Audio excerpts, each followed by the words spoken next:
Gets mo to? Alam mo, isa sa mga bagay na ayaw nating mangyari kapag nagmamaneho ay yung marinig mo ang... Kahit gaano ka kaingat, may mga pagkakataon talagang may nangyayaring hindi natin inaasahan. At sa totoo lang, kung first time mong maaksidente, minsan, mas nakaka-stress pang isipin kung anong susunod na gagawin. Parang, covered kaya ito ng insurance? Paano ba mag-file ng claim? Ang dami sigurong aasikasuhin. Pero gusto kong sabihin sa'yo, huwag ka munang kabahan. Mas nagiging simple ang proseso kapag alam mo ang unang hakbang. Una, siguraduhin muna na ligtas ang lahat.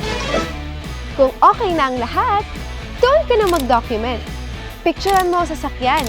Picturean mo ang buong eksena. Okay. Kapag may ibang sasakyan o property na involved, kunin ang plate number, pangalan, at contact details. Kung kailangan ng police report, mas mabuti kung makakakuha ka rin agad habang fresh pa ang nangyari. At ito ang isa sa pinakamahalagang advice. Huwag mong patagalin ang pagre-report. Gets? Mag-file agad ng notice of loss. Pwede kang mag-email sa motorclaims@gsis.gov.ph o maaari kang pumunta sa pinakamalapit na GSIS branch. Kapag mas maaga kang nakapag-report, mas maaga ka ring magagabayan sa tamang proseso. May isa pa pala akong gustong i-remind sa'yo kasi madalas, ito ang nakakaligtaan. Kailangan, fully paid na ito. Bakit importante yun? Kasi doon pa lang magsisimula ang insurance coverage.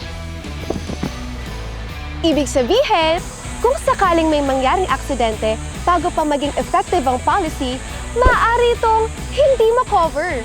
Kaya magandang habit talaga na siguraduhin updated ang policy mo para kung kailanganin mo nito, ay handa rin itong tumulong sa'yo.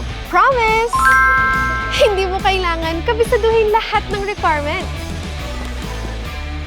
Ang importante, alam mo ang mga unang dapat gawin. Dahil sa bawat claim, nagsisimula lang naman sa isang simpleng report. Sa next episode, pag-usapan natin ang pinaka-common na claim, ang own damage. At may isang pagkakamaling gusto kong maiwasan mong gawin. Gets mo to?